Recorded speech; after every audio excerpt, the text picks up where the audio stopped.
lives in a newer subdivision out there. Did you? School and grade school and middle school, and I can convince my 20 two years older in that daughters to play subdivision. the drums. So like you and I, we should do Kelly something Mountain. sometime because that's what I did in high school. Yeah, Percussion. and so I got one. I got one more daughter.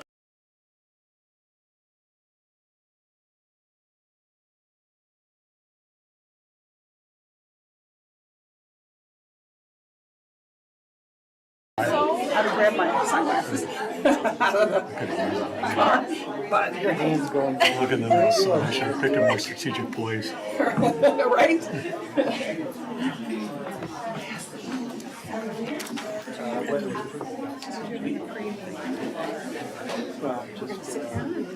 Yeah,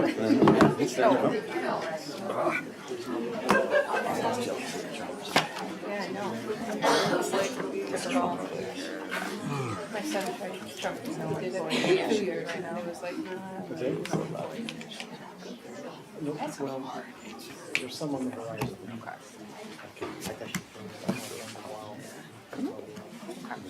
It is now 6:13 and we are out of closed executive session. At this time, we will reconvene the regular meeting of the Board of Education with the pledge to the American flag. I pledge allegiance to the flag of the United States of America and to the republic for which it stands, one nation, under God, indivisible, with liberty and justice for all.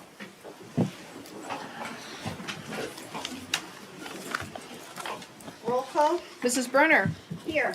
Mr. Bucher. Here. Mr. Herrera. Here. Mrs. Hauk. Here. Ms. Mayville. Here. Mrs. Whitcomb. Here. Mr. Zickert. Here. Are there any items on the agenda any members of the board would like to amend or move? Hearing none, do I have a motion and a second to approve the agenda of the regular meeting of the Board of Education on May 15th, 2023 as presented? Second. Member Mayville made a motion and Member Herrera seconded the motion to approve the agenda of the regular meeting of the Board of Education on May 17th, 2023 as presented. Discussion? Roll call. Ms. Mayville. Aye. Mr. Herrera. Aye. Mrs. Whitcomb. Aye. Mr. Zickert. Aye. Mr. Bucher. Aye. Mrs. Hauk. Aye. Mrs. Brunner. Aye. Motion passes 7-0. At this time, we would like to celebrate our schools and individuals in the district. We'd like to give a second shout out to Jason Constable and the students from BHS for their drumline demonstrations for some of you that you just got to see outside. We really appreciate those students. We also at this time would like to celebrate our schools and specifically our Champion of Democracy Award. This past month, the Belvedere North High School Student Voice Club was organized, publicized, and hosted a successful school board candidate forum. It was very successful, giving students a first-hand look at how democracy functions. The Board of Directors of the League of Women Voters agreed unanimously to award the inaugural Champions of Democracy to the Belvedere North High School Student Voice Club and their advisors for its work on the forum. To present the award tonight, I believe we have Judy Rosemary Collins and Sue Thieden from the League of Women's Voters with us tonight. I'm sorry, Judge Rosemary. No worries. Okay, I'm Sue Thieden. I'm the co-president of the League of Women Voters. Judge Rosemary Collins wanted to be here and was going to be here, and then she adopted a rescue dog. Oh, bless her. The only time she could get the dog into the vet was now. So she sends her apologies, but she sends her well wishes and is so proud of what the Student Voice Club has done. So thank you very much for giving us a few minutes here. I do have a letter that I'd like to read and a certificate, of course. So, dear Dr. Kruger and the Student Voice Club, what began as a mighty political experiment to help 20 million women carry out their newly won responsibilities as voters in the 1920 evolved into a powerful movement of advocacy, civil rights, and social justice that changed our democracy forever. But the league could not carry out its mission to the fullest without those who educate themselves and others to make the best possible choice of candidate to serve in public office. This year, the league worked with several groups who helped to educate the public by assisting at voter registrations and candidate events leading up to the consolidated election. Considering this community involvement, the Board of Directors of the League of Women Voters of Greater Rockford believed it appropriate to acknowledge these organizations. Therefore, the Board of Directors approved the establishment of an annual award to the community organization who best exemplifies and furthers the League's mission of public education and voter service. The Board of Directors agreed unanimously to award the inaugural Champions of Democracy to the Belvedere North High School Student Voice Club for its work in organizing, publicizing, and running a successful school board forum. What you accomplished was indeed impressive.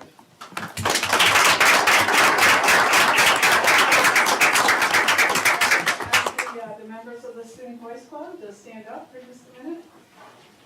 And their advisors.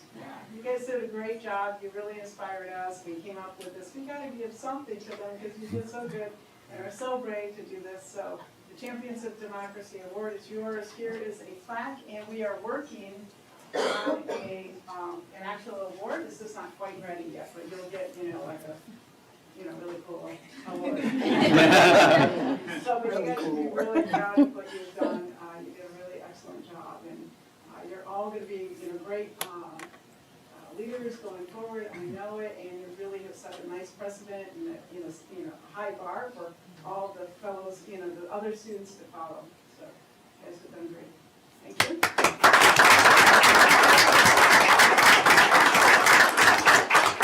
Dr. Kruger, would you be so lovely to name your people so they can each be individually recognized, and we have a little pin for them. Hello. All right. I'm Rio Mead. Rhea, thank you so much for your Thank work. you. Brock, congratulations. Thank you so much. I'm Jerome Cassis. Thank you so much. I'm Ruby Julio. Thank you so much. Thank you. I'm Tom Stecker. I'm Pedro Sunder. And for the two of you.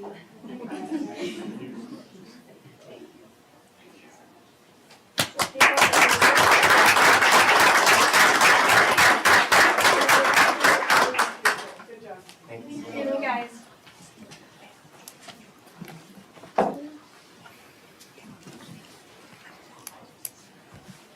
All right, we would also like to celebrate our Belvedere High School graduates that are graduating with a 4.0 GPA.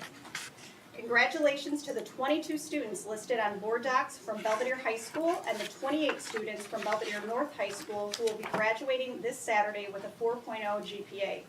Your hard work and dedication has truly paid off. If we could give them a round of applause.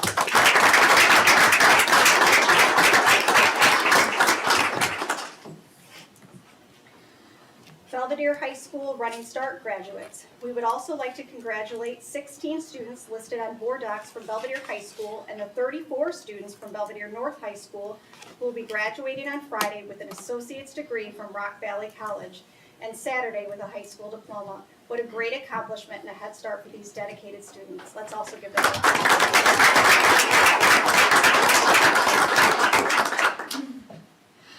We also were blessed to have Teacher Appreciation Week recently, and we can't forget our amazing teachers and staff that are the backbone of our district. First, former Lady Eleanor Roosevelt began the effort to create Teacher Appreciation Week and National Teachers Day when she urged Congress in 1953 of the need for a day of recognizing teachers according to school specialty. National Teacher Day was initially celebrated on March 7th, but in 1984 was moved to May. At that time, the National Parent-Teacher Association began calling the entire first week of May as Teacher Appreciation Week. Teachers play a critical role in driving the success of our children's education and lives. The National Parent-Teachers Association says they are the ones who inspire and guide our kids to become future leaders, innovators, and problem solvers. In District 100, we have some of the very best and are so grateful for our teachers that make a difference every single day. If any teachers in the audience could stand so we can give you a round of applause.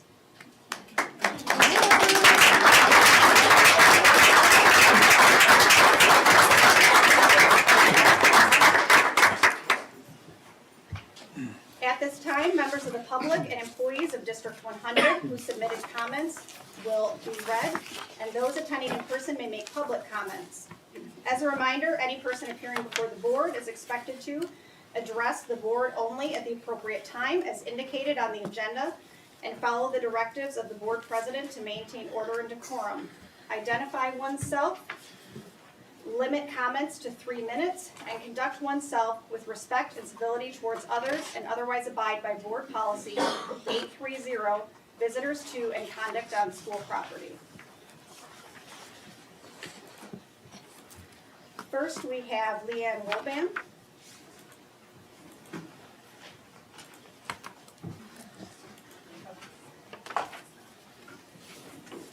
Good evening, members of the board. I'm Leanne Walbaum. I'm a social worker in the district, and I am just finishing up 30 years of being a social worker. And where that is really relevant to this is that I didn't even know that social workers existed before I went to high school and participated in a program called Peer Leadership. And on the board agenda, I believe, is a program to initiate Link Crew, which is very similar. And I just would like to very much advocate for that.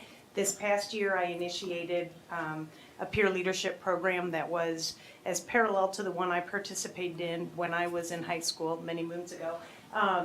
And so we started out with 15 leaders, 10 incoming freshmen that were referred, but we only had 8 that actually participated. And the number of classes passed first semester was 42 out of 49, with only 7 students participating. We had 11 total disciplinary infractions, which was down from 23 the year prior with those students that participated. And unfortunately, 8 of those 11 were from one student in particular. At the end of Teacher Appreciation Week, I received a letter from one of the parents of one of the freshmen who was very appreciative of her son's participation in the program, and she thought that his participation made all the difference for him having a successful freshman year.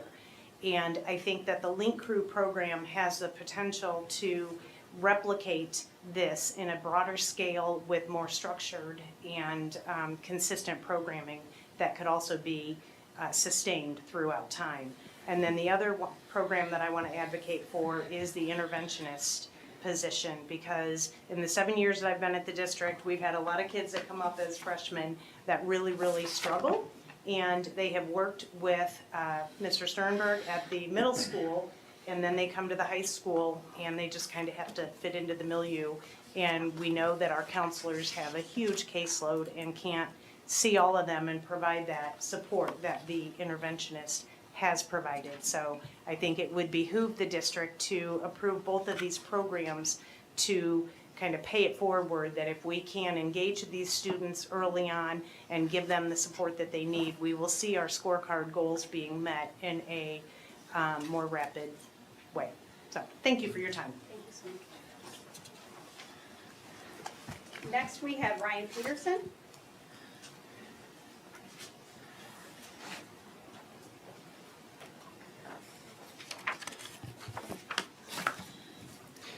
Good evening. My name is Ryan Peterson. This is my 25th year teaching special education in District 100, and I'm a BEA rep for Perry Elementary School.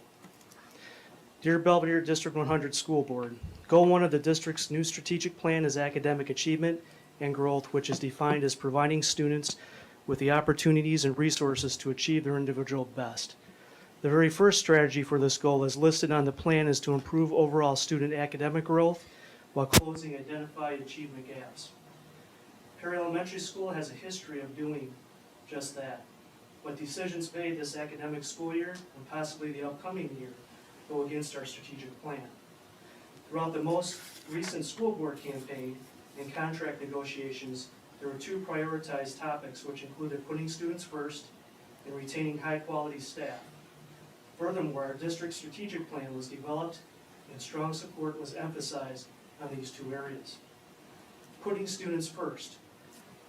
How is the district supporting its own strategic plan by reducing the number of sections within our school to only 1 teacher per grade level? Having several grade levels at capacity with only 1 section limits the ability to provide a student-centered learning environment, both academically and socially. As you know, many second and third grade students nationwide have been significantly affected by the pandemic. In order to meet Goal 1 of academic achievement and growth, we need the ability to differentiate and collaborate within our grade level PLC to close the achievement gap. Retaining highly qualified staff. Having open and transparent communication is one of the district's core values. How is this value being supported when we are losing teachers who are invested in our Perry community due to uncertainty of our future? The district has a 3 to 5 year commitment to the strategic plan.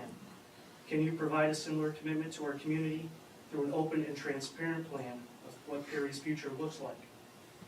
What's the district's plan for our students, families, and neighborhood if our sections continue to decrease until we only have one section per grade level? We as a staff invite you to meet with us to discuss our concerns prior to the end of the school year. We are excited to hear how you are planning to cultivate academic success within Perry so that our students become lifelong learners, innovators, and contributors to society. Thank you, Perry School staff.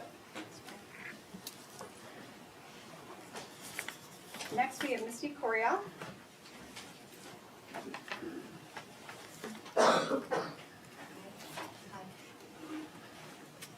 Misty Coriel.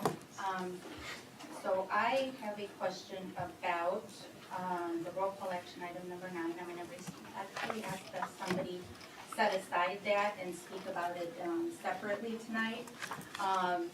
In the March board meeting, it was urgent, right, that we approve a complete proposal for early childhood education.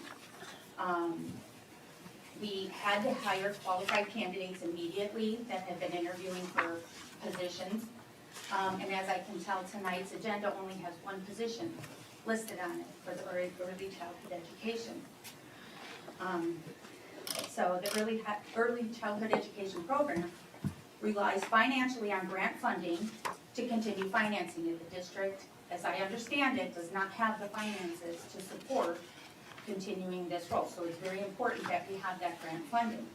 Federal grants require strict goals and quality metrics and measurements in order to continue, in order to receive funding and then to continue receiving funding. And these goals have to be proven. Our district has a proven track record of being challenged with establishing goals and measurements for projects and programs after they are implemented. So this allows for limited oversight and evaluation. So as I understand it, and I could be wrong, which is why I'm asking that this gets set aside and maybe some discussion to confirm or clear it up, that the person chosen has very limited qualifications in early childhood education. So I would ask, why would we take the most important program that we have for our young children that we're bringing into our schools? We're trying to intervene with them early. Why would we take this most important role for this most important program and offer it with somebody that has limited education and experience and classroom experience in early childhood education? So I would like the air cleared on that. If possible tonight, if it could just get set aside and, you know, maybe I'm wrong, but that's all.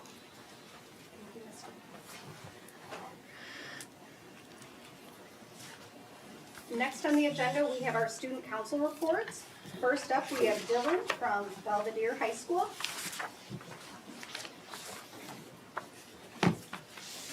So Meehan Elementary reports the MES students took part in a DMS assembly where they learned about kindness, standing up for others, and never giving up. Meehan will also be hosting a family event on May 18th. Students and their families will get to explore fun activities that surround math and reading while enjoying a pizza dinner. Finally, all of our classes have participated in the Battle of the Books, where students read and vote on their favorite picture book. We look forward to finding out the winner within the next week. Washington Academy reports that Washington Academy has spent the last month taking math tests, welcoming the STEAM Museum to the school, and currently celebrating our ABC Countdown. The STEAM Museum brought a wide range of hands-on learning opportunities for all our students to try and explore. On the staff side, we have had a lot of fun celebrating our Staff Appreciation Week, which included some staff versus staff playground games. South Middle School reports that SMS students completed their spring math testing, and we are excited to report that for the year as a school, 6th and 7th grade ELA and math were at or above the 57th percentile, with 6th grade math at an 88th percentile of school growth, and 6th grade reading at the 91st percentile. Great work, Buck. Our track and clubs are coming to an end, with a terrific performance of Into the Woods Junior by our drama club in early May, an art show by our art club on May 11th, a 5K race by our Girls on the Run on May 20th, and our sectional and state track meets. Awesome job, Bucks. SMS has scheduled our promotion ceremony for June 7th at 6 p.m. at Funderburg Stadium, and we are scheduling award ceremonies for 6th and 7th graders in early June to celebrate all of the students' hard work and success this year. Belvedere High School reports that BHS had an exciting spring heading into the end of the school year. Our performing arts students put on an entertaining rendition of the movie The Wedding Singer for a spring musical. Over 300 students attended prom on May 6th at Clem Arboretum. Over the last few weeks, we have celebrated Teacher Appreciation Week, Administrative Professionals Day, Global Love Day on May 1st that included a student giveaway, School Lunch Hero Day, and National School Nurses Day. We are excited to begin graduation week for the BHS senior class of 2023 and celebrate them on Saturday. Lastly, BHS hopes that all moms in our school community had a great Mother's Day yesterday. We appreciate all you do. Thank you, Dylan, so much. Next, we have Rhea from Belvedere North. Afternoon. From Caledonia Elementary, the Caledonia Cheetahs are gearing up for the end of the school year. They just wrapped up their math testing, and many grade levels showed great gains in reading and math. They are looking forward to their end of the year Bye Cheetahs countdown, where they will be doing fun things each day. In addition, they have a school awards assembly and end of the year bash on June 2nd and field day on the last day of school. From Perry Elementary. Perry Elementary celebrated its teachers and staff the week of May 8th. A big thank you to all of our wonderful staff members that make a difference for our students. Perry will have a field day event scheduled for Wednesday, May 31st for all grades K through 5th. Our 5th grade farewell party will be happening at Volcano Falls on Wednesday, May 25th to celebrate and have some fun with our 5th grade students before they leave Perry on June 7th. Seth Whitman Elementary. Seth Whitman has been very busy since the last meeting, and we have a lot of exciting events coming up this month. Some of the exciting events are listed below. May 8th and 9th, the Seth Whitman PTO sponsored a Sky Dome experience for all students. Students learned about the solar system in a fun and engaging way. May 12th, Family Engagement Bingo Night. This event was funded through ESSER funds. Families will play bingo and eat pizza together. Students will take home prizes to continue playing and learning together as a family over the summer. June 1st is Seth Whitman's Field Day, and June 3rd is PTO sponsored Seth Whitman Night at the Rockford Ricketts. All students receive free tickets to attend the game. From Lincoln Elementary, they will have several fun activities happening during the month of May. We have an alphabet countdown in many classrooms, and field day will take place at the end of May. And our 5th grade classes will be participating in a 3-day walking field trip that highlights Belvedere's history. From Belvedere North High School, we have been pretty busy at North, and here are some things that are happening. We held the Mental Health Awareness Month Assembly to try and break the stigma against mental health. We had a great prom at the Tabala Event Center where the students danced for 3 hours straight. We also hosted our 2023 Athletics Awards Banquet, had 13 students who won awards at the Boone County Art Show. We brought students to the ALAS Leadership Conference at Rock Valley College. The Science Olympiad finished 2nd in the state of Illinois. And finally, we celebrated our teachers, secretaries, school nurses, and paraprofessionals during the last month. And I just wanted to say thank you all for your hard work this school year. It's appreciated. Thank you. Thank you so much. And our students, you are welcome to stay the whole meeting, or if you'd like to excuse yourself after your reports and your recognition, you're welcome to do so. Thank you guys so much. We appreciate you. I don't think we're as reading as we think. I know, and.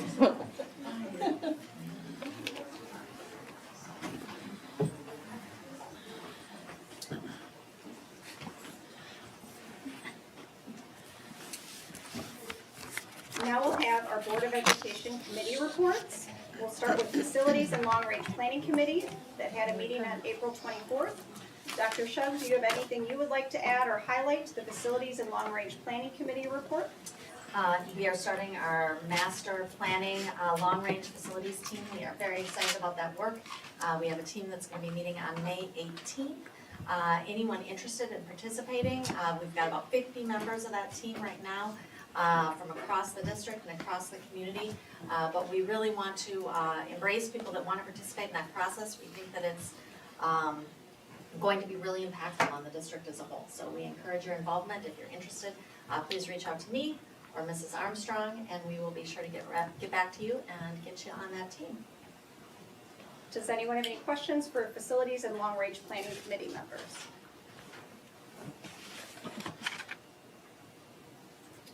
All right, next is curriculum committee that took place on May 3rd.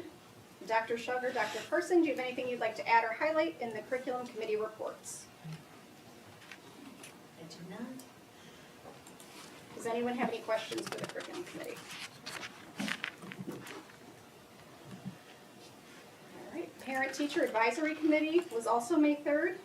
Dr. Carson, do you have anything you'd like to add or highlight for parent-teacher advisory committee? Just to note that under the administration reports down below, that you'll notice that there are a series of changes and additions to the parent-student handbook that were discussed at the meeting, and those will be brought to you for review tonight, and then we'll be looking for approval next month. Thank you. Anybody else questions for Dr. Person? All right, Business and Service Committee was May 10th.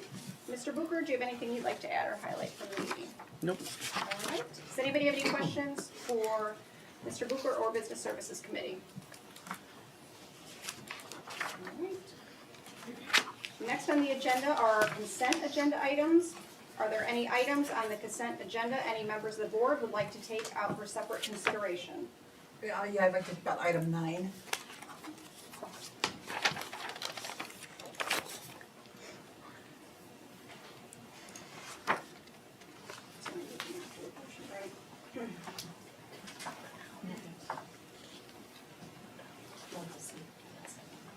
Anybody else have any others they'd like to take out of order other than number 9?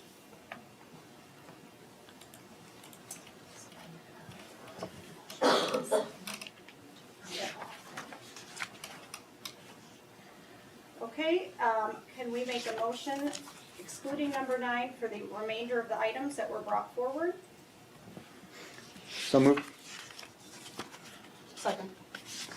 Member Herrera requested, or the motion, and Ms. Mayville seconded the motion to take everything exclusive of number 9. Roll call? Oh, I'm sorry, one more note. At this time, I would like to recognize the following donations. $4,425 from an anonymous donor for Caledonia Elementary School unpaid lunch balances for students. That's awesome. If we could give them a round of applause.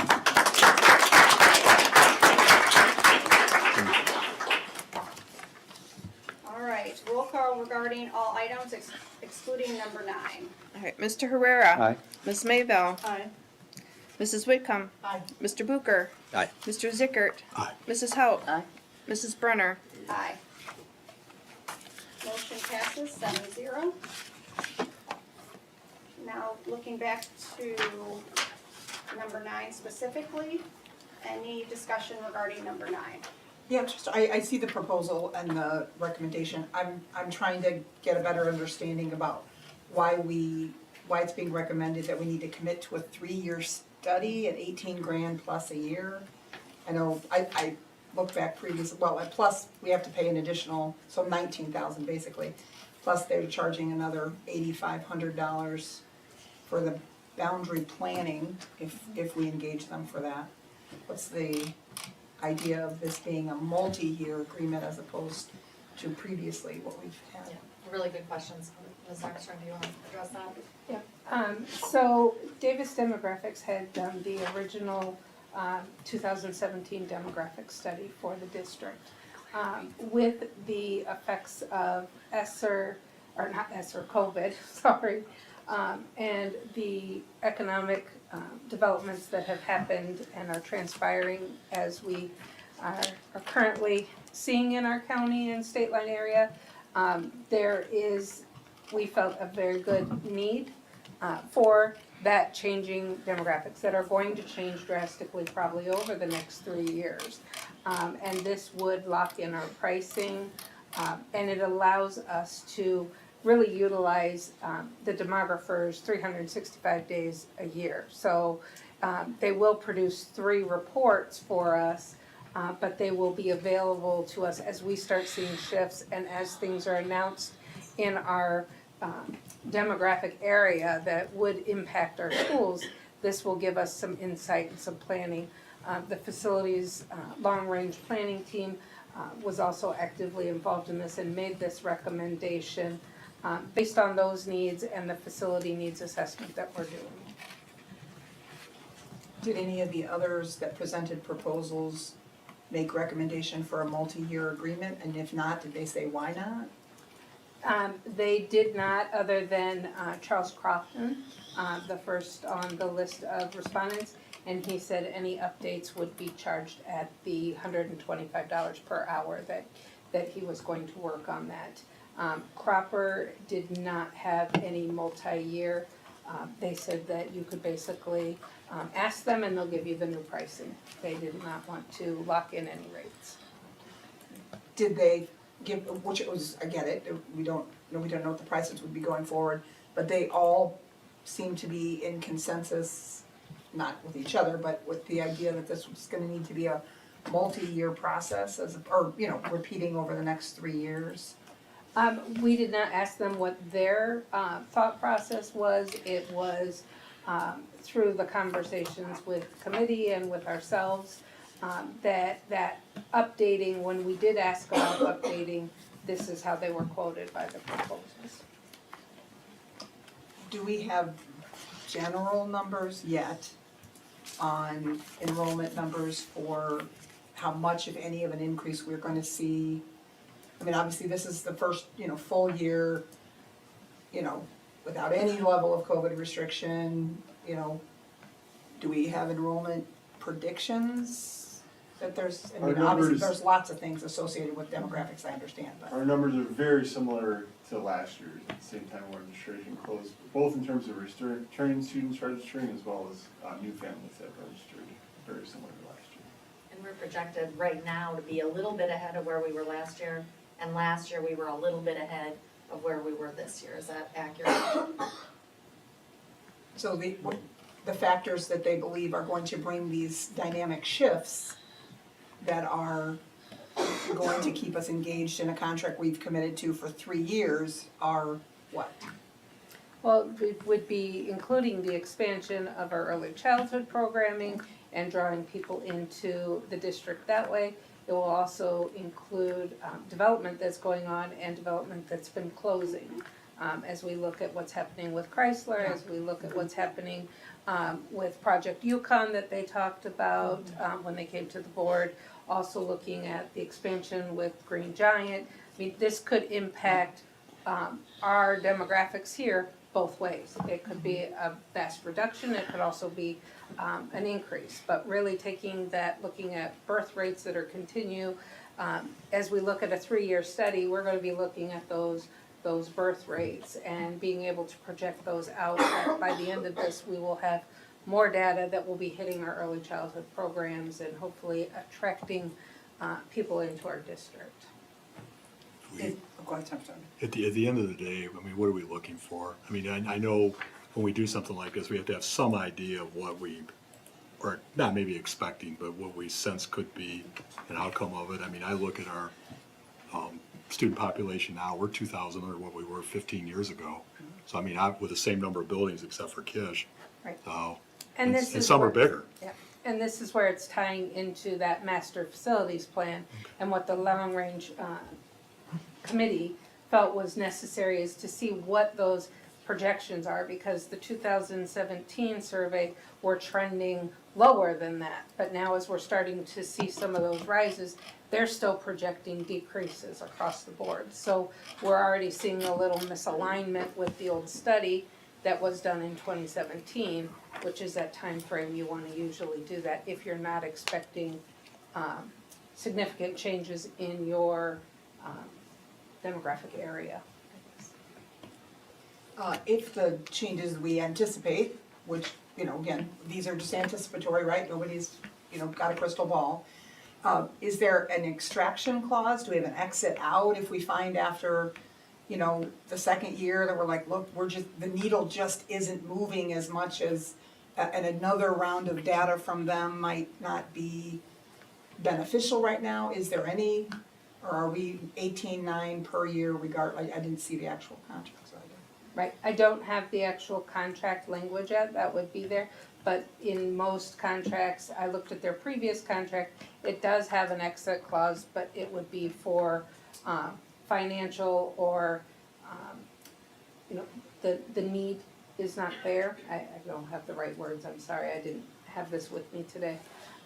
But the district could for cause, saying there's no changes going on, but we're not going to be able to randomly just say, nope, we're not gonna. Well, yeah, that's what I meant, if we just determined that those changes that we anticipated being more robust, or the contraction being more robust than we're actually seeing, and the discontinuation of services because there just aren't findings year over year, that you're reporting there is a way to exit the contract for that reason? I don't have the language with me, because I don't have the contract. That would be something that we can work into that contract language. I think the only caveat would that be with the 3-year contract, they're providing that access to Atlas at no charge. I think if we were to terminate early, they would probably charge us the $5,000 fee for the Atlas interactive program that they're gonna be using.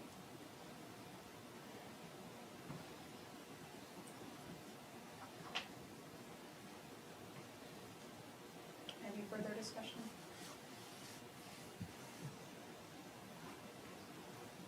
Do I have a motion and a second to approve consent item number 9 as presented? So moved. Second. Member Mayville made a motion and Member Herrera seconded the motion to approve consent item number 9 as presented. Discussion? Roll call. Ms. Maybell. Aye. Mr. Herrera. Aye. Mrs. Hauk. Aye. Mrs. Whitcomb. No. Mr. Zickert. Aye. Mr. Bucher. Aye. Mrs. Brunner. Aye. Motion passes 6-1.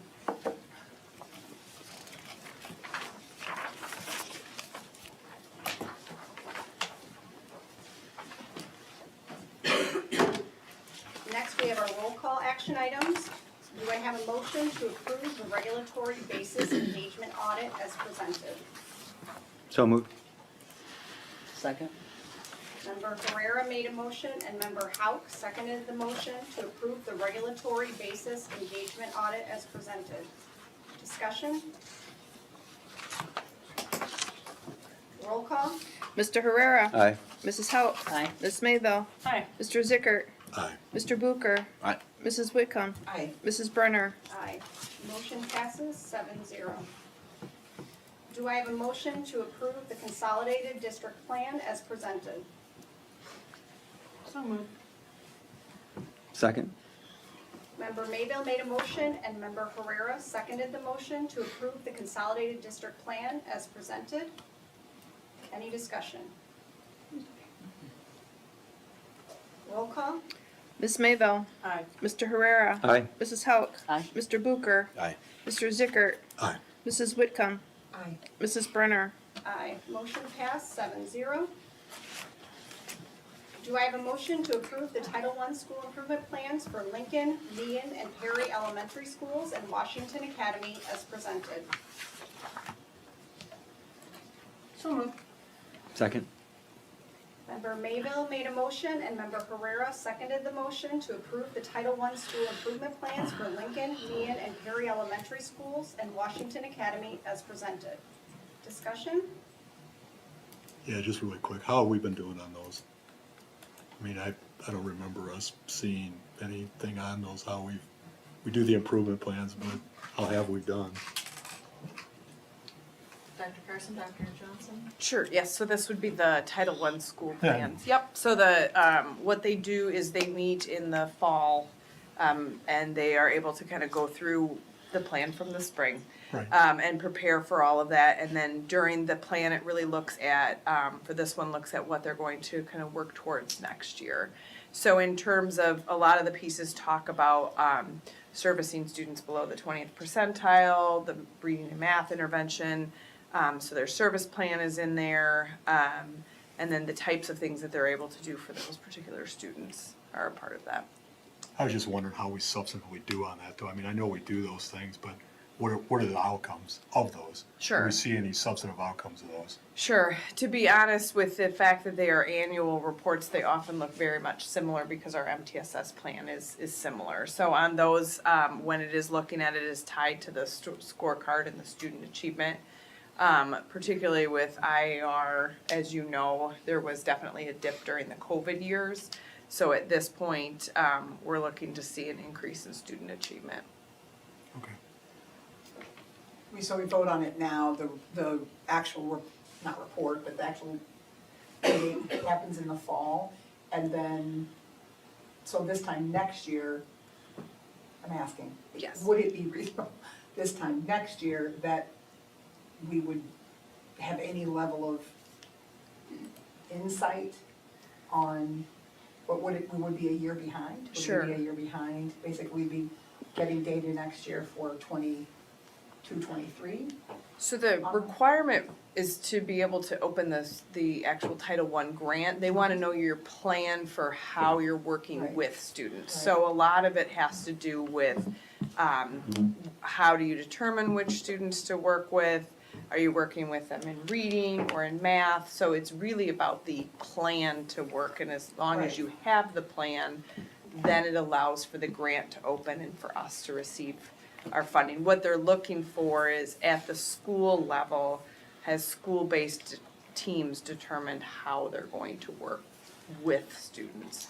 More so, this isn't something that is necessarily requiring significant amounts of data in terms of growth. They're asking just how you plan to address the needs of students, because the Title I is related to low income and poverty, so they want to know how you're addressing and closing some of those pieces. So what they're doing now, and this one is saying what they're going to be doing for the upcoming year, fall is kind of a set meeting for that, and then they go through the year. But each year we have to submit a plan that says, who are we working with, why did we determine that? Yeah, I get that, and I think maybe I'm saying it wrong, so maybe it's just more of a conversation. I understand that's what we have to do is to access the grant, I get that. So we have to check that box, I get all of that. I'm saying what we care about, obviously, at the district level, at the board level, is results, right? And do we think the plans that we're putting together are bringing about the intended results? And so that, I was just asking, when do we hear about the results of the plan? Sure. A lot of what they're addressing in the plan would come out through our scorecarding process. Okay. Yeah, so when we're able to tie, so it shouldn't be a separate entity of what we see with our academic achievement. But with our scorecards specifically tied to IER, and then as the students get older, PSAT, that would be our main data driver. Indicator, got it. Yep. Okay, thanks for clarifying. Any other discussion? Roll call? Ms. Mayville. Aye. Mr. Herrera. Aye. Mrs. Whitcomb. Aye. Mr. Zickert. Aye. Mrs. Hauk. Mr. Bucher. Aye. Mrs. Brunner. Aye. Motion passes 7-0. Do I have a motion to approve the summative designation school improvement plans for Belvedere South Middle School and Belvedere High School and Belvedere North High Schools as presented? Wait, you said summative, did you, I just, Yeah. did you mean secondary intervention? No, am I in It's the wrong? you're number four, Okay, one to all right, four. I skipped ahead, sorry. Yep. I mean, it's Very good. possible, Lisa. Well, I mean, if we could skip ahead, that'd be great. I will look less stupid if we would just want to skip right on to the All right, here we go. That would be great. All right. Sorry, say that again. All right, do I have a motion to approve the summative designation school improvement plans for Belvedere South Middle School and Belvedere High School, as well as Belvedere North High Schools as presented? So moved. Second. Member Herrera made a motion and Member Mayville seconded the motion to approve the summative designation school improvement plans for Belvedere South Middle School, Belvedere High School, and Belvedere North High Schools as presented. Any discussion? Roll call? Mr. Herrera. Aye. Ms. Maybell. Aye. Mrs. Whitcomb. Aye. Mr. Bucher. Aye. Mrs. Hauk. Aye. Mr. Zickert. Aye. Mrs. Brunner. Aye. Motion passes 7-0. And Dr. Carson, I'm going to hand it over to you before we make a motion to talk a little bit about the secondary intervention proposal that's Sure. presented. So I just wanted to take a moment to recognize we have three of our assistant principals sitting with us, Julie Scott, Matt Fry, and Shannon Wierzinski, who helped to facilitate a team. So we requested that the board approve our research study back in September and had monthly meetings all throughout the winter. And these three assistant principals helped to facilitate those team meetings, and then took time to get feedback from staff and students on the initial ideas, and then took time to cull through that feedback, and then put together the proposals that were brought to the board tonight. So I just want to give them a shout out for their work that they've done above and beyond the 12 years. So thank you. Thank you, guys.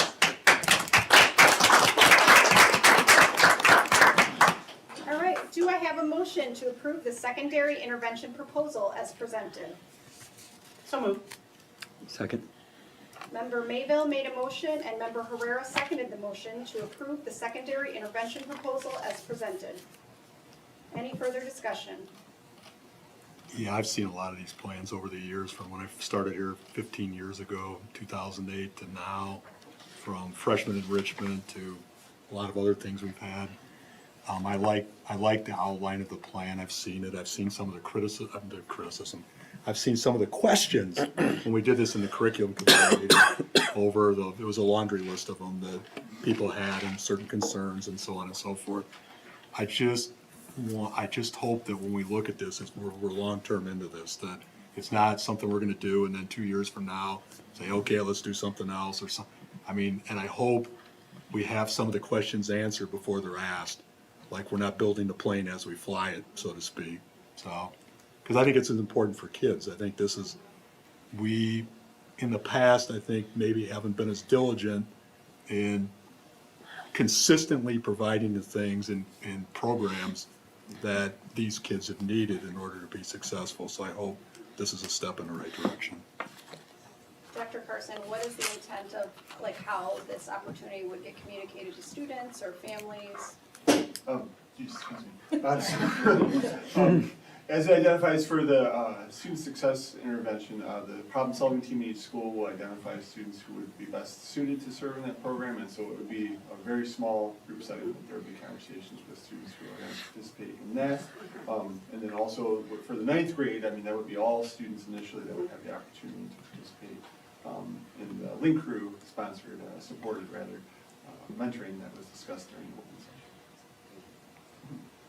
Just one last quick question, only because I remember we did it for the freshmen before, and then when it got to be sophomores, it's like, see ya.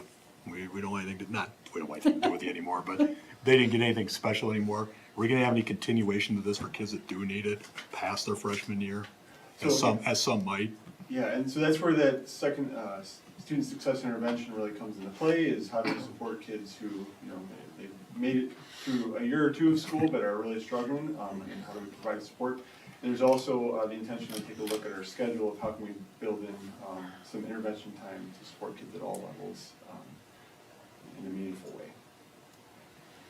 So the committee that you have assembled, that has been meeting all year, is that a committee that, or a group, that you continue to see meeting going forward and sort of doing an analysis of what's working well, how's it going? Will that team continue to meet? So let me give you a two-part answer. So the proposal builds an advisory group at each school to support the freshman transition, to work with the Link Crew. So that group would meet throughout the year, next year and beyond. And then longer term, I would foresee that we would reconvene the team to examine how are things going and what successes are we having and what improvements can we make to continue the successes. Is there hope that some of the people who would be on that team would remain on that consistently over? I think they've invested the time, and is it the plan that they would be incorporated in some way, those that have already done, as you said, the above and beyond work, to be enfolded into the continuation in the feedback gathering or the monitoring or the the development of strategies? Yeah, I would anticipate they would be largely the same team members, but we'd also add, there are positions that this would create, and I would certainly want to include Got those it, okay. team members as well. And I would assume, Dr. Johnson, that some of this would be tracked right in Panorama, like as we're monitoring those plans, so that would be a way kind of to, one of Mrs. Whitcomb's questions, right, that we'd be able to track that could be Yes. brought to that committee? Yep, you can put it right in the platform. I was the board member who sat on this committee, and it was a very, very cool experience. Dr. Carson and Shannon and Matt and Julie and all of our teachers, we had teachers, social workers, counselors, special ed teachers. We had teachers from all 3 of our high schools. It was a super cool experience, and it was, the brainstorming was really fascinating and interesting. And it was humbling to see how much our staff cares about the very toughest kids we serve, and how excited they were to try to do something that will develop relationships with these kids. They're kids who have a hard time developing relationships with mentors and adults. And there was a lot of talk about how to staff this program, a lot of thought needs to go into the people who we choose to staff this program. And because we've got some teachers who really specialize in working with these kids, and they are phenomenal, and they're super excited about it, and I'm really excited to see where this goes. So thank you guys, you did a ton of work. Any further discussion? All right, roll call. Ms. Mayville. Aye. Mr. Herrera. Aye. Mrs. Whitcomb. Aye. Mr. Bucher. Aye. Mrs. Hauk. Aye. Mr. Zickert. Aye. Mrs. Brunner. Aye, motion passes 7-0. Congratulations. Thank you all so much. And Dr. Carson put in a ton of time on this as well. This is very exciting. It'll be a wonderful program. Thank you for supporting it, board. Do I have a motion to approve the memorandum of agreement between District 100 and the Belvedere Education Association regarding summer school seniority? So moved. Second. Member Herrera made a motion and Member Hauk seconded the motion to approve the memorandum of agreement between District 100 and the Belvedere Education Association regarding summer school seniority as presented. Any discussion? Roll call. Mr. Herrera. Aye. Mrs. Hauk. Aye. Mr. Bucher. Aye. Mr. Zickert. Aye. Mrs. Whitcomb. Aye. Ms. Mayville. Aye. Mrs. Brunner. Aye, motion passed 7-0. Do I have a motion to approve the substitute rate increase for the 2023-2024 school year as presented? So moved. Second. Member Herrera made a motion and Member Bucher seconded the motion to approve the substitute rate for the 2023-2024 as presented. Any discussion? I'm gonna abstain from this. My dad subs in the district, but wholeheartedly thumbs up. Any other discussion? Just happy to move on from Kelly. Any further discussion? All right, roll call. Mr. Herrera. Aye. Mr. Bucher. Aye. Mrs. Hauk. Aye. Ms. Mayville. Abstain. Mrs. Whitcomb. Aye. Mr. Zickert. Aye.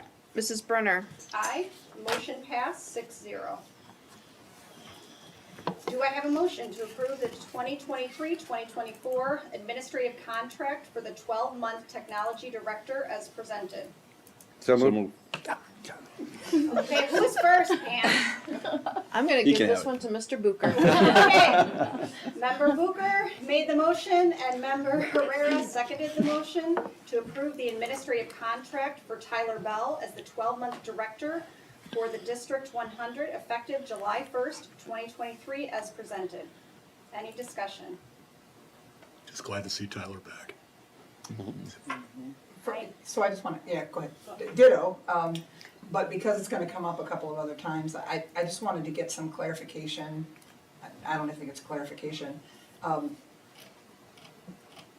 had, and I understand it wasn't available to be provided or before now. I'm trying to wrap my head around can we find it, what's an average of the amount of in-district monthly travel expenses? I understand this has nothing to do with when they're go out, travel outside the district.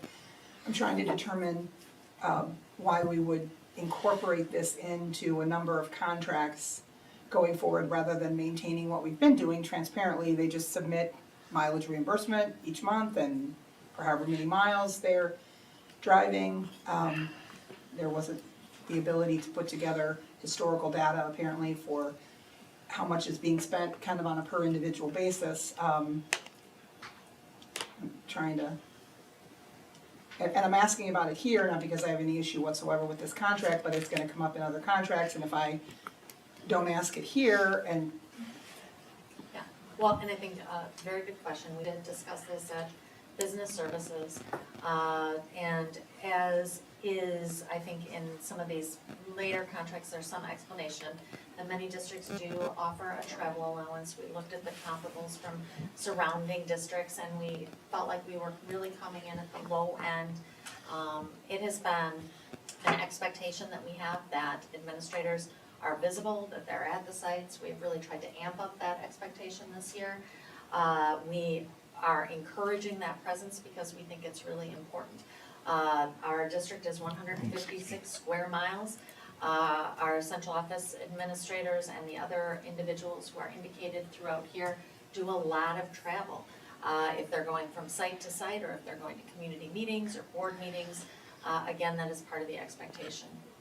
This is logistically filling out those travel logs, something that gets lost in the paperwork shovel, something that's, I don't wanna say challenging for business services, but another thing that the business department is doing. Is it going to be a cost savings to the district to do these travel allowances in the contract?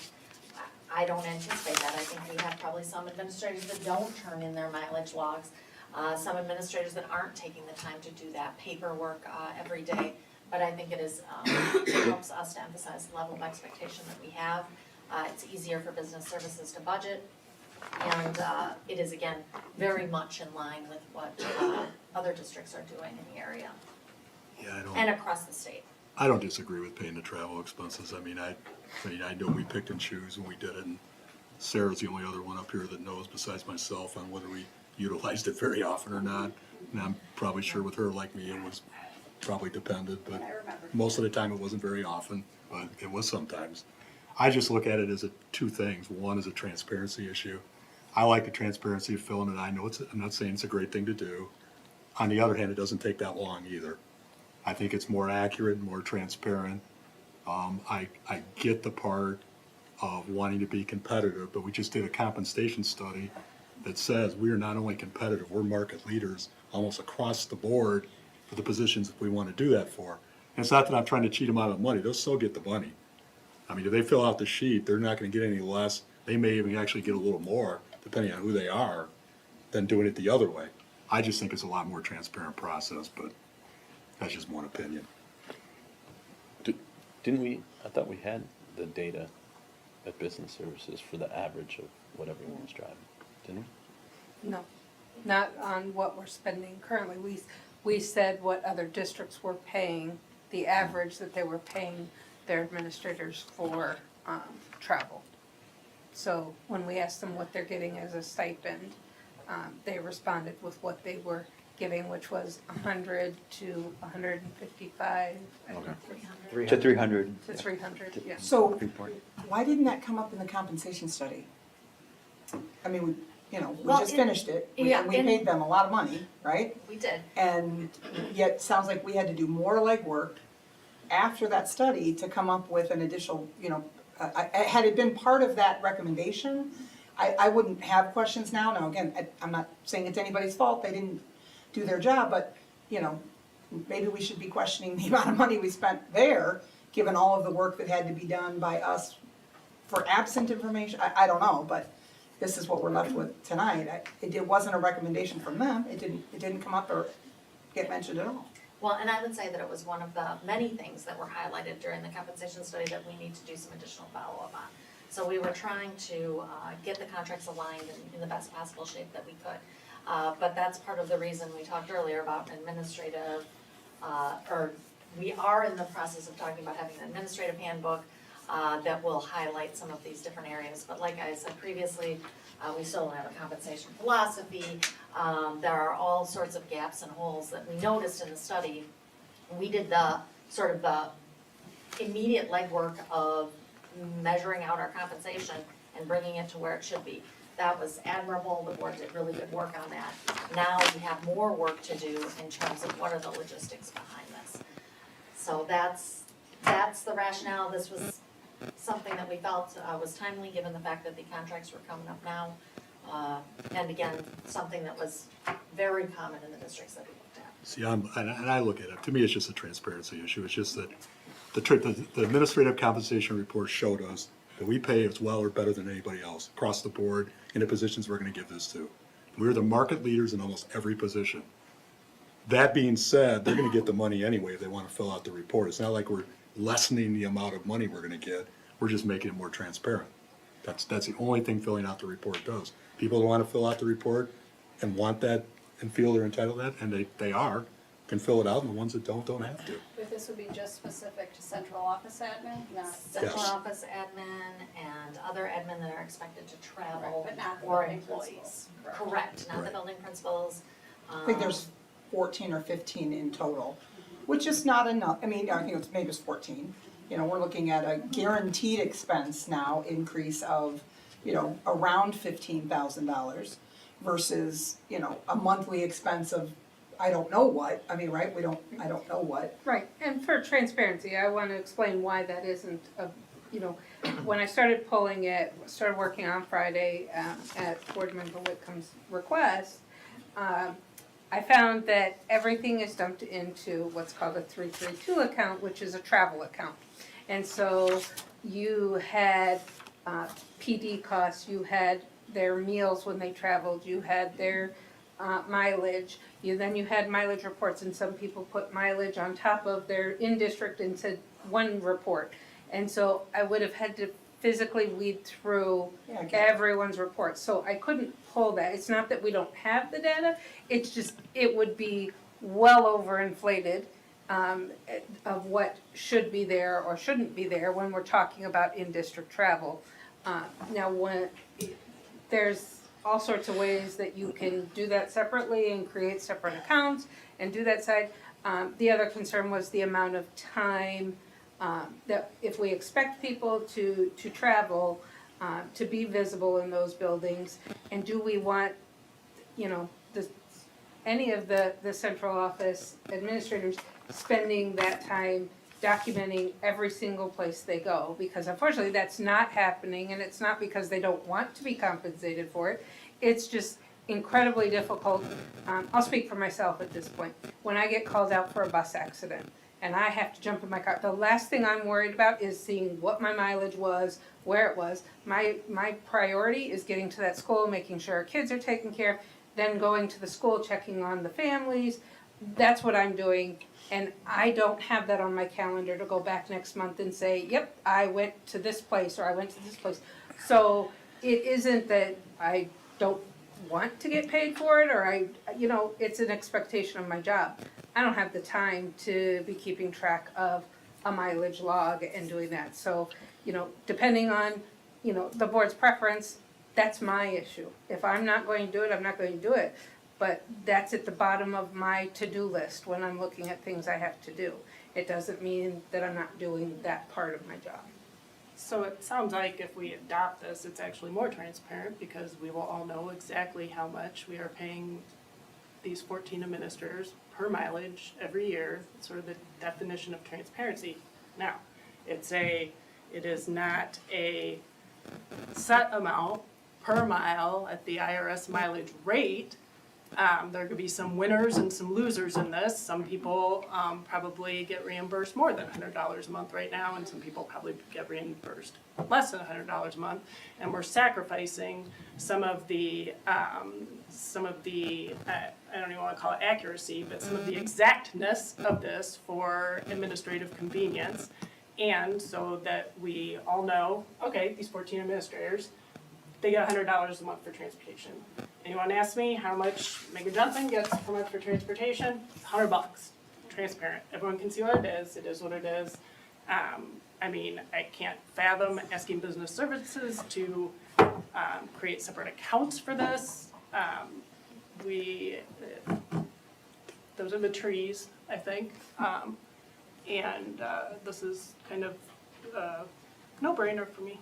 There were never separate accounts in the past anyway, and for somebody 3 years ago that FOIA'd travel expenses for the central office and got 310 pages of interesting material that made actually no sense put together at all.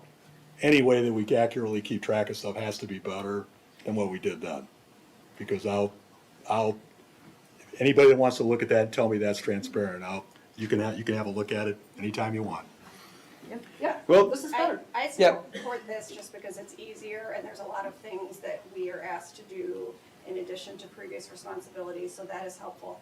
My wonder, Joanne, is as we, like for the external, which is not this, the external driving and mileage, is there a functionality, I know we have it in Business Plus, but is there one as we transition to Skyward where there is the more streamlined capability versus some of like our antiquated forms that we're using in paper that could help to like ease the process as we were alluding to?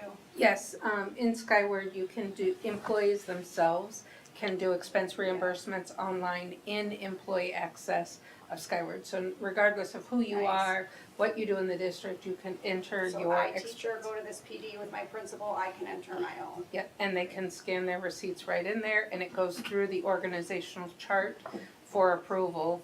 And then actually has built-in caveats that if it's Title I, it goes to Megan.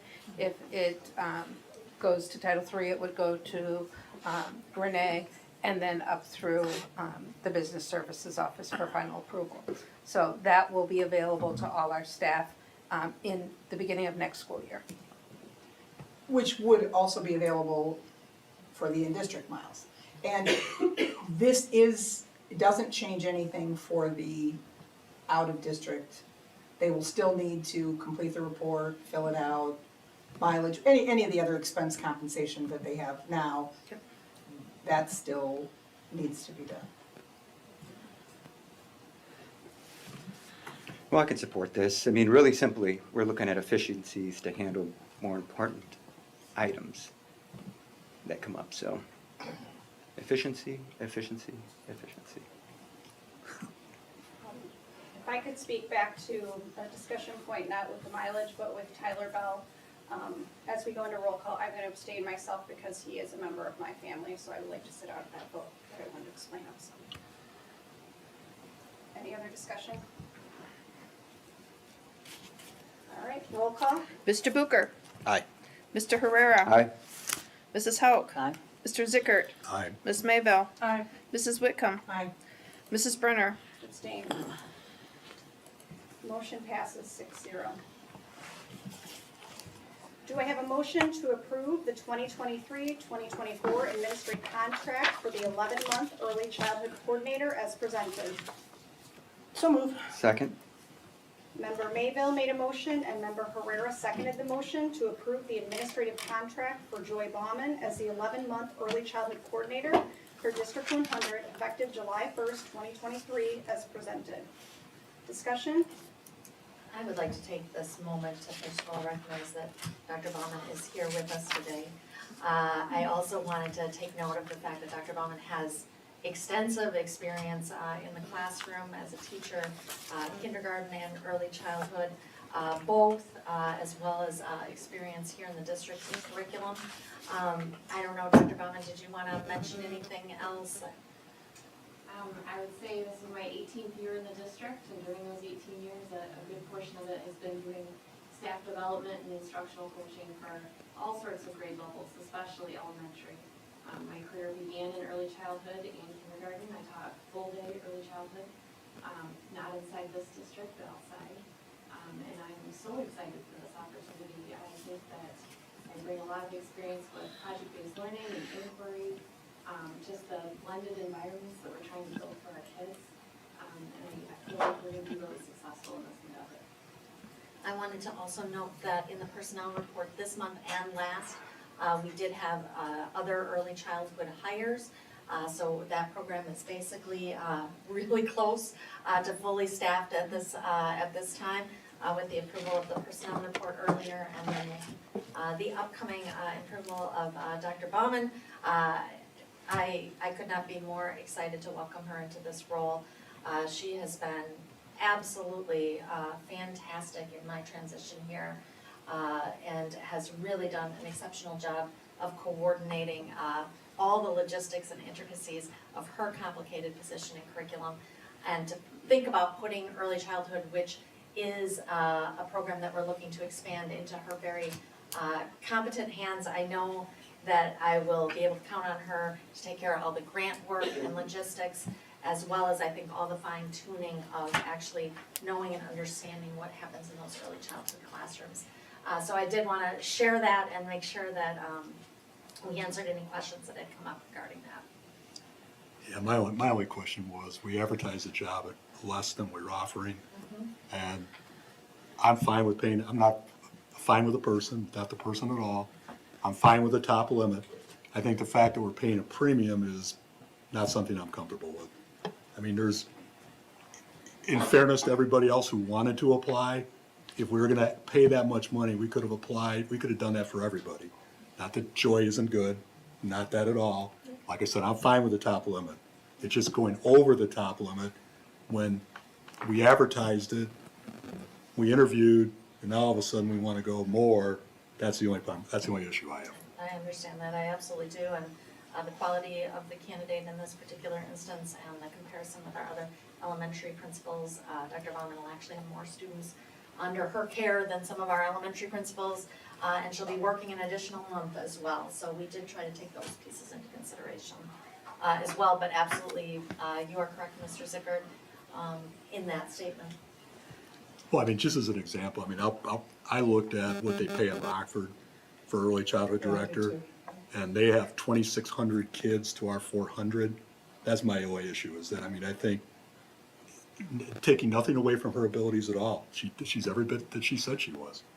But this is an early childhood position, not a curriculum position, not a blended learning things and accelerated learning in middle schools and things like that. It's an early childhood position. And at one time, we thought 80 to 100 was enough. And Ed, I did the same thing, I did look up the, because it wasn't included in, specifically in the compensation study, I know it was in the early childhood, but, I understand it's a year behind, right, the annual salary stuff that you can access is a year behind. But the individual in Rockford in that position at what I could see then was like 2,100 students in enrollment in the same year as the salary that was posted was 108. That's a substantially, now this year being, 24 to 26 is, 6 times larger than our program. So, I share the concern about, being 30+% over the low end of the range and 10% above the high end of the range. Again, that has nothing to do with the individual, but rather it's substantially above both ends of the range. Yep, it is. And the early childhood coordinator in Rockford isn't Joy Baumann, and I'm glad that she applied for this position. I'm really glad that we had the opportunity to hire her. I think that she is worth the salary that we're going to be paying her. I think there is value in hiring someone who is a known quantity and who you don't have to train, who you don't have to worry about whether or not they will be reliable. I'm super excited to have Joy. It is extraordinarily normal when you hire for professional positions that if you get an extremely qualified candidate, you may decide to offer that person above the posted salary range. You pay for training experience, keeping someone in-house, so I don't have any problem with this at all. I'm excited to have Joy in this position, which is gonna be great. The only other comment that I would make here is, this is an example of something that I just would mention going forward. This was coming to us now for a vote, as a part of the Open Meetings Act. It's here and we have to discuss it transparently and openly and all of those things. But the announcement was made a week ago that, you know, we were moving forward with a candidate. So I guess I look at it and say, using early childhood again as an example. At the discussion about early childhood in March of this year, I came into the meeting believing that I had tried to get answers to questions and didn't, but I was able to get those answers in the meeting. So I came in believing that I would vote no that night and voted yes. So I think the possibility exists, and I'm not saying anyone should or shouldn't, you know, vote one way or another here tonight. But the idea that we preemptively make announcements about roles being filled before they come for the official vote gives me some reason for concern, and it's something I'd like to see us not do going forward. To say there may be a candidate that's been selected and there's been some, you know, conversation between, once approved by the board, you know, that candidate would be maybe here that night or announced or whatever. That's just anyway. Well, and I appreciate that, so we were very careful to use the language that this was the recommended candidate to the board. We did that with both Dr. Baumann and Tyler Bell's position. We did that because we knew the board agenda was gonna be coming out ahead of the meeting. And we also knew we had people who were asking about it, and we had work for them to do. So even though we knew it was possible that they would not be approved at the board meeting, that they were only a recommended candidate, and the board makes the decision at the end of the day, we felt like making that announcement ahead of time, so that people weren't reading it for the first time in the board agenda, especially as these were both people who had been in the district and are currently in the district, put our staff in a better spot to accept that information and would help to make the transition easier. We can continue to discuss those on a case-by-case basis. We have done it both ways, and just trying to really be transparent with our staff and also make sure they're not reading something in the board agenda before they've had the opportunity to hear it from us. And historically, this is the way it's always been done. It's the way it's done when people are hired by boards. It's what happens when you have a group of staff who are conducting interviews. You know, the board doesn't sit in on those interviews. The staff conducts the interviews, they make the recommendation, comes to the board for final approval. But yeah, this is the way governmental bodies hire. It just is, and it's the way it's always been done. And I know that there is a difference in philosophy on that sort of thing, and that's fine. But it would, if we were to go back to the way we did it before, it would certainly be an anomaly as far as how boards hire candidates. I would just say, and not in all aspects is it, Norm, in the world I work in, it would never work that way. Right. And things would never be announced beforehand. And I think that's the appropriate way to do it. And I think from the standpoint of the time spent, and anybody who knows, I'm a huge supporter of early childhood, and I've said that all along, and it has nothing to do with Ms. Baumann at all. But all the time and discussion and everything that went into coming up with the dollar amounts and things, even that kind of gets diminished if we just ignore it all the time. I think going forward, we need to use the information that we spent the time and had all the people in the room, you know, together to come up with, rather than to, you know, not pay attention to it. But I don't think announcing people before they're voted on is a good practice. I think the language has to be really clear that it's the recommended candidate for the position and not based on board approval, only through the lens of they work with a lot of different people, and so that could be a cultural issue if the staff that they're currently with don't feel like they're being communicated with, and then the first time they see it as on board docs is the opposite side. to that as far as people. Excuse me, sorry. But there are a lot of cases in the past in education I've dealt with in 40 years where people, including I know people that have worked here, do not want their name on the board agenda because they do not want their other district to know or resign before it actually gets approved by the board. So it's not an anomaly as maybe some people think it is. Well, it's an anomaly when that is not the factual circumstance, I guess, would be my point. And we can continue to visit these on a case-by-case basis and figure out what is the best balance there. Again, we wouldn't do that probably for most external candidates. We have done that for our internal candidates here. We did that also earlier in the year with our principal positions, so they could tell their staffs at their buildings. So, but we can again talk about that case by case. It's certainly something I talk about at my meeting with the board president and vice president, and I did also try to loop the board into that was the plan. So I appreciate the feedback. I know it's not perfect, and thank you for the feedback. I just would suggest in the future, let's get salary ranges where we really want them to be. Yep. And if we have to pay the top, we pay the top. I agree. Or you can say, whereas according to experience, you see a lot of job postings that, well, depending Commensurate on upon training experience. experience. Yep. And that's usually a range. There's a range from wherever to wherever based on your experience and your training. But You're certainly right. not always. No, yes. That's pretty, I don't remember one time we've done that recently in Belvedere. But I can think Our bodies of, do it all the time. Yeah, some school districts don't list any range, which is not Oh, I great agree. when you're applying, right? But then that leads into you can look at experience based on that. Thank you all very much for the feedback. We know it's not an imperfect process, and we'll keep striving to get it better. All right, roll call. Ms. Mayville. Aye. Mr. Herrera. Aye. Mrs. Hauk. Mr. Bucher. Aye. Mr. Zickert. no. Mrs. Whitcomb. No, Mrs. Brenner. Aye, motion passes 5-2. Do I have a motion to approve the 2023 administrative contract for the 10-month assistant principal at Belvedere Central Middle School as presented?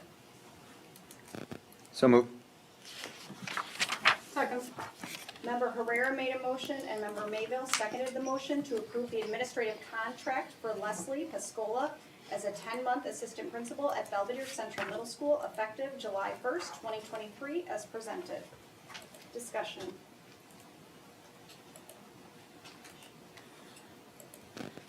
Celeste?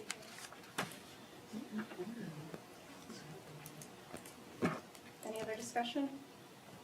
Roll call. Mr. Herrera. Aye. Ms. Mayville. Aye. Mr. Zickert. Aye. Mrs. Hauk. Mrs. Whitcomb. aye. Mr. Bucher. Aye. Mrs. Brenner. Aye. Motion passed 7-0. Do I have a motion to approve the 2023-24 administrative contract for the 9-month administrators as presented? So moved. Second. Member Herrera made a motion and Member Mayville seconded the motion to approve the 2023-24 administrative contracts for the following 9-month administrators effective July 1st, 2023 as presented. Scott Ramsby and Joseph Hansen. Discussion? Roll call. Mr. Herrera. Aye. Ms. Mayville. Aye. Mr. Zickert. Aye. Mrs. Whitcomb. Aye. Mr. Bucher. Aye. Mrs. Hauk. Mrs. Brenner. Aye. Motion passed 7-0. Do I have a motion to approve the 2023-24 administrative contract for the 10-month administrators as presented? So moved. Second.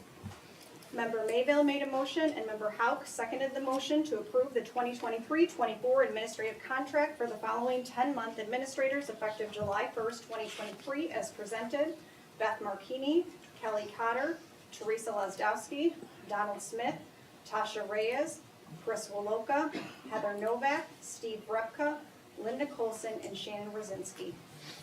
Discussion? Roll call. Ms. Mayville. Aye. Mrs. Hauk. Aye. Mrs. Whitcomb. Aye. Mr. Bucher. Aye. Mr. Herrera. Aye. Mr. Zickert. Aye. Mrs. Brenner. Aye, motion passed 7-0. Do I have a motion to approve the 2023-24 administrative contract for the 11-month administrators as presented? So moved. Second. Member Herrera made a motion and Member Mayville seconded the motion to approve the 2023-24 administrative contracts for the following 11-month administrators effective July 1st, 2023 as presented. Ben Comer, Jody Flynn, Josh Sternquist, Matthew Fry, and Michelle Eklund. Discussion? Roll call. Mr. Herrera. Aye. Ms. Mayville. Aye. Mrs. Hauk. Mrs. Whitcomb. Aye. Mr. Booker. Aye. Mr. Zickert. Aye. Mrs. Brenner. Aye.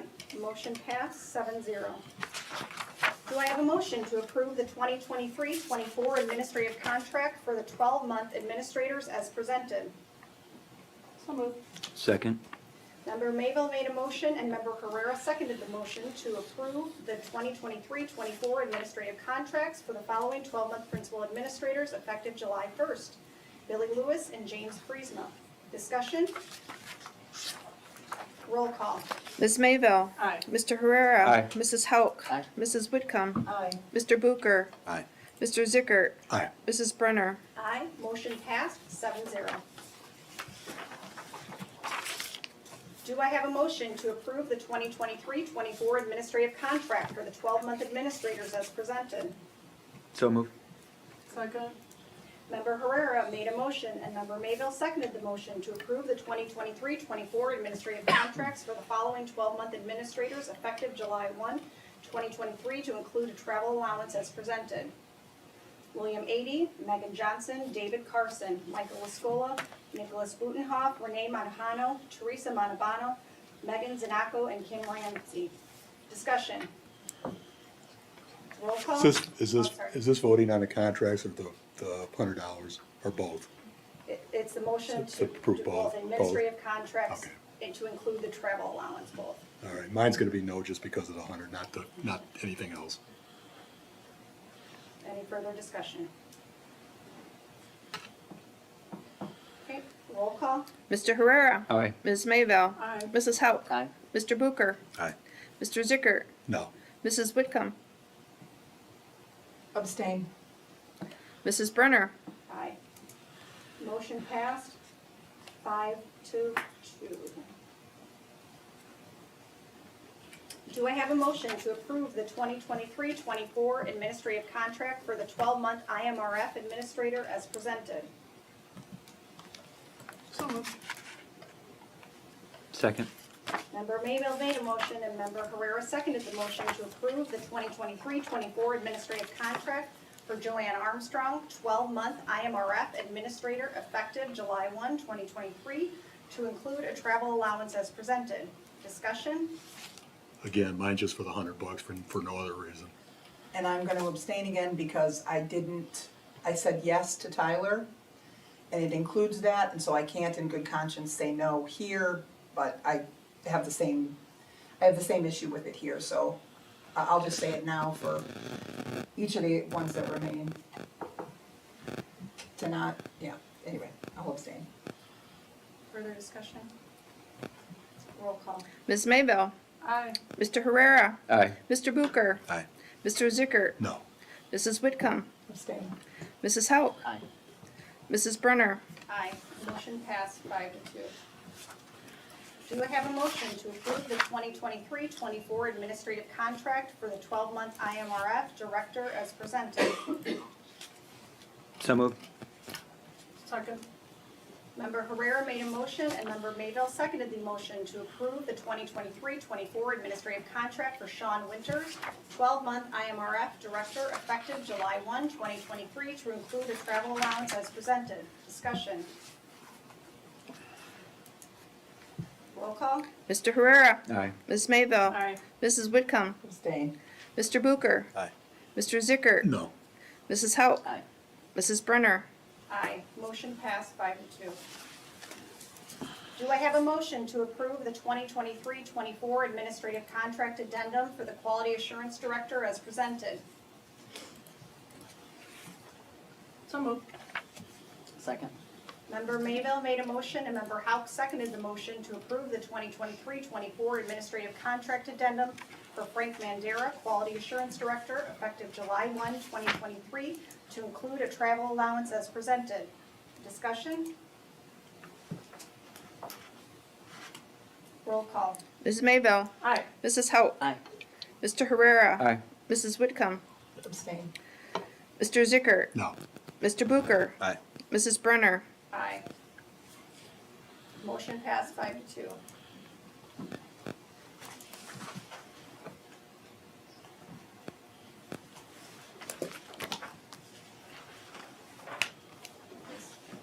The following items have been added for discussion or will be coming up for further review and/or possible action in the future. Background information has been provided and the board may ask questions and/or request clarification at this time.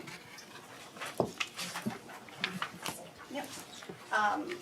In relation to committees, I sent to the board after trying to take the feedback from the group, where we would be working as a team to facilitate committees. For either those in the audience that are either staff or families, our goal will be to push out communication to both targeted groups within the next week. So our union leads for all the unions will work with Mrs. Hauk and myself to get us folks that are interested in participating in the various committees. We'll try to get out information so people are aware of what the committee does, the frequency of when they meet, when they meet typically, because those kinds of pieces help families to make informed decisions regarding participation. We also this year are going to push out information, have Janine Handley push it out to families and push out a survey as well, so then that way we can elicit parent input or stakeholder involvement in relation to that. And the goal would be, again, that families would know when are we meeting, what's the purpose of the committee. We really want to reset some of those so we have active participation, and one of the things that we're going to try to do is have some stipulations regarding the regular attendance, because that's really important, just as like Dr. Carson talked about with his previous committee work and having the same people there. That helps, so you're not having to try to play catch up each meeting when you come. So more information will be forthcoming, so if you are a union member, connect with your union leads regarding that, and if you're a family member, we'll be pushing that information out soon and forthcoming.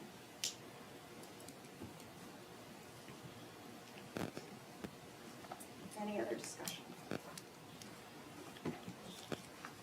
All right, at this time, I would like to turn the meeting over to Dr. Sharp for administrative reports. All right, I'm sorry, I'm still operating on this very, very tiny Premier screen. So I did manage to pull up the PowerPoint here. Lots of positive comments today about events in the district as we wrap up here in May. There are lots of things going on in the district, but one of the most important things that happens in May is Teacher Appreciation Week, which is the first full week of May. I wanted to just read these couple of quotes regarding teacher appreciation. Everyone who thinks back on education remembers teachers, not methods, not techniques. The teacher is the heart of the educational system. And one of my favorite quotes is from Thurgood Marshall. None of us got where we are solely by pulling ourselves up by our bootstraps. We got here because somebody, a teacher, bent down and helped us pick up our boots. And I just think this is so true. And Thurgood Marshall lists other people that might have helped you to pull up your boots, but certainly teachers are one of those people that does that for so many kids. We have truly some of the best teachers here in District 100. We are so grateful to all of the teachers that make a difference every single day for our students. Your contributions are truly without bounds. I fundamentally believe that education is the most important work, and you are more appreciated than you know, so thank you. In that same realm, we have the Spirit of a Teacher Award that is given out annually to students from all grade levels who are nominated. The winners are chosen by our BEA, and they were recognized this Thursday, May 11th. There's a couple of our winners, but a fantastic night. And if it's you leave Central Office today, there is a tree in Central Office on the wall, and it has the names of all of our Spirit of a Teacher Award winners. It is really fantastic, and it's almost full, so we might need to look at another tree. It's a fantastic award. You know, so many times we hear about, teacher shortage and it's so hard and how do we continue doing this, and all those things are true, but the work that we do is so inspirational. We get to help kids, and we want more fantastic people in this field, so I think this award really exemplifies that. We had the Build a Bike event this year, or this past week. We had a Central Office team that was out there building 4 bikes. And several other representatives from across the district. Just really a fantastic community event, showing the spirit and the love we have for kids in our community. Congratulations to Mrs. Stites. She was featured on Good Day State Line Teacher, and she talked about how she became a teacher in math. There's a clip on our Facebook page. If you want to go ahead and watch her, she does an absolutely fantastic job, and we are glad that they chose her to highlight. And at Washington, there was the Mobile STEAM Museum experience. And if you've never been to a parent event night at Washington, you should make the time. And that building is filled with families and kids doing really spectacular things, and this event was absolutely no exception. They created a hands-on children's museum with everything from robots to 3D printing to virtual reality. And a huge shout out to the team over at Washington that made that happen. Summer school registration is open now, but it's filling up fast. If you haven't registered, get on there and register. We are very, very happy and excited to be able to offer the level of programming that we do over summer school, but our spots are limited. So be sure to get in there and get registered if you have not already. I hope you saw Into the Woods. SMS Drama Club put that on, I think 2 weekends ago, and this weekend we have the Junior Susical coming up, so another great event to take a look at our PAC. Great events by our fantastic students. And it's like almost impossible to believe, but this weekend we are graduating. We have our 2023 seniors at Everest. They're graduating on the 17th, and at Belvedere High School and at North High School. They are graduating this Saturday. I always say graduation is truly my favorite day of the year. It is a day like no other where we send our students out into the world, and they make us so proud. So I know many of our board members are able to join us. I know many of our teachers will be there as well as our families and our students. So we are very excited for that afternoon, morning and afternoon events. And that's it for my superintendent comments, unless anybody has any questions. I just have a question on department highlights. Yes. Okay, since I'm under here. Yep. I'm probably saying the title incorrectly, but we hired the new safety coordinator or director of safety. Yep. I'm just wondering, are we gonna begin to see highlights there, because or where might we be getting some updates on? Yeah, that's a good Obviously, it took a couple of months to get things, underway and decide what the priorities might be, but I'm just looking for some feedback I on think that's a great question, Lisa. What- I don't know, I'm sorry, go ahead. on what's going on there and what's happening, what's being accomplished or planned for as we, obviously set as a very specific, ends of the board, safety, so. Yeah. Absolutely. And we actually talked about having Mr. Sockwell come to an upcoming board meeting to talk a little bit about the work that he is doing. I don't know that a department highlight is maybe the best way to convey that, but I think we can definitely have him come and report out. Mr. Lascola will be coming and doing his annual report out as well. And that would be a great opportunity, I think, to have Mr. Sockwell do some reports out. And we can also do some highlighting in the board update there as well. Mr. Sockwell's been fantastic about getting out to all the sites, meeting with all the principals. He's working on everything from traffic pattern redesign to truly crisis planning and everything in between. So he's been at other sites across the state as well, looking at what they're doing so he can make really good recommendations for us. He's a great asset to the team, and I appreciate you asking that, Ms. Whitcomb, because we should definitely bring him here and give you the chance to talk with him as well. I do also want to mention in administrative reports, Dr. Carson mentioned earlier, the parent handbook draft of the changes is available here for you. It will be coming for approval next month. We wanted to make sure you had a chance to take a look at that.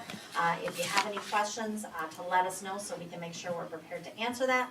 I also heard Mr. Zickert and Ms. Whitcomb asking about achievement data regarding Title I, and Dr. Johnson mentioning the district scorecard. We just did our third report out on the district scorecard at the curriculum committee meeting, and you can see those updates here in the administrative reports. We are on track with most of our goals, but some of them we won't get the data back until August, but we are really feeling great about the work that's been done in our buildings over the course of the school year. On attendance, on sense of belonging, our data has been excellent on both of those pieces, as well as our parent and employee satisfaction data. We are on track to meet all of our goals in those areas. And it's really our teams that have put together really solid action plans and have made those goals achievable. So we're excited about that. Any other questions on the administrative reports? Would we be able to just bring the handbook other than the changes? Like, could we see it, in advance, since typically it's fairly long, in relation to the changes, so we could have adequate time? So it's not like a few days before when we push out the agenda to look at it. But I like the matrix to show what the changes are, that's helpful. Mr. Bandera has been working through this process. Is that something? Correct, yeah, so, right now I've just highlighted the changes today there's going to be a different change that we have to go to board approval at another date, just because of committee work that's being done with a certain safety area, with Mr. Stockwell and his committee, so, but that is something that will be an ongoing process. My goal is to, once I start the position officially, that I'd be able to start to compile and put the whole handbook together. I don't know if I'd have it ready by the June board meeting, but my goal is to have it in July, at least to have it as a first reading, to have something put together with all the changes and everything ready to go. That way by August, it's set. So does it make more sense if we look at it in July, if we know, like, there's also like policy changes and sometimes in relation to the That's handbook? correct, yeah. There's one more press update that's still coming about. That will happen very, very soon, we'll get a new update. And then from there, then I make the changes, we bring it to committee, to administrative procedures, and then we put that together within the handbook itself. And so I'm really hopeful that will be all put together by that July timeframe. Yeah, that makes more sense, just so. There'll always be It's not a rushed. little bit of changes that's gonna happen, especially in July to August, and hopefully we'll get those things in. So don't be surprised if there is one more item that comes in through August that might be added into the district handbook based off of the model handbook method that we started using in the district, so. Any other administrative report questions? It's like a record number of administrative report questions, so thank you. Thank you for reading our reports.